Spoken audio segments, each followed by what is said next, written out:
Thank you, Leader Scalise and these other members. It's a great day, but I've got to address a couple of things with you, and I need to start with something that's pretty serious. Chuck Schumer engaged in a lot of unusual activity last week, but among the most concerning was his invitation to activists nationwide. I want to quote to you what he said on PBS and I think in other venues, but this is what he said on that particular program, quote, "We are mobilizing in New York. We have people going to the Republican districts and going after these Republicans who are voting for this and forcing them to either change their vote or face the consequences," unquote. It was reminiscent of the threats he made to Supreme Court justices a year and a half ago or so on the steps of the Supreme Court. It's dangerous rhetoric, and that message was received. So we had far-left activists go into some of these events. They engaged in a physical altercation at least one of them, Representative Lawler in New York, just hours after he made that call to action.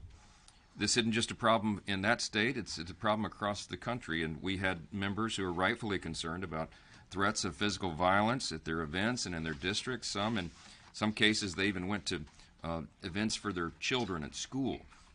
It's gotten out of hand. That behavior cannot be tolerated. It's an enhanced threat environment for a lot of reasons, and we see Tesla dealerships being firebombed and all these things happening. It cannot be encouraged by leaders in Congress. So I am calling on Leader Schumer and Leader Jeffries in the House to put an end to this, to explain that threats of violence and intimidation like that is not an acceptable form of political protest. We all believe in free speech. I used to defend it in courts, but this is something very different, and it's a very serious situation, and they need to get control of that. Chuck Schumer and congressional Democrats are feeling the heat, and they're lashing out because of it, and we saw all sorts of unusual activity over the last week. It's well chronicled. The Democrats have no vision, no message, no leader. You heard about it here today. The American people have taken note. CNN found that just 29% of the people view the Democratic Party favorably now. NBC found the number at 27%. Quinnipiac poll over the weekend was an interesting one. Since they've been taking the poll, which goes back many years, decades, congressional Democrats are at their lowest approval rating with their own base ever. They're 9 points underwater.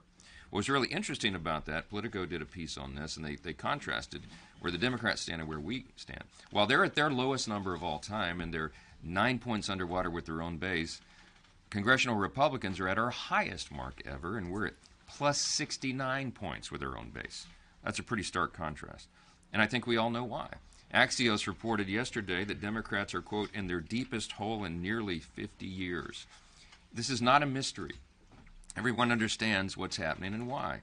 In their haste to oppose President Trump in our efforts to make government more efficient, Democrats are cutting off their noses to spite their own face. Look, I've made a list of this. They're cheering the decline of an American company which employs over 100,000 workers. They refuse to celebrate the return of stranded American astronauts because SpaceX facilitated their return. Without a hint of irony, they're trading in their electric vehicles for SUVs, as was noted earlier. All right? They publicly refuse to stand for a childhood cancer survivor, victims of violent crimes during President Trump's joint address. Their message has gone from, it's more than just anti-Trump now, it's anti-American, and everyone sees that, and the polling reflects it. The American people are not stupid. They understand what's happening here. We have a word of advice to our Democrat colleagues. If you want to pull yourselves out of the wilderness and the doldrums that you're in, get on board with the American people who support our common sense agenda. It is common sense to keep men out of women's sports. It is common sense to secure the border and deport dangerous illegal aliens, as you talked about earlier.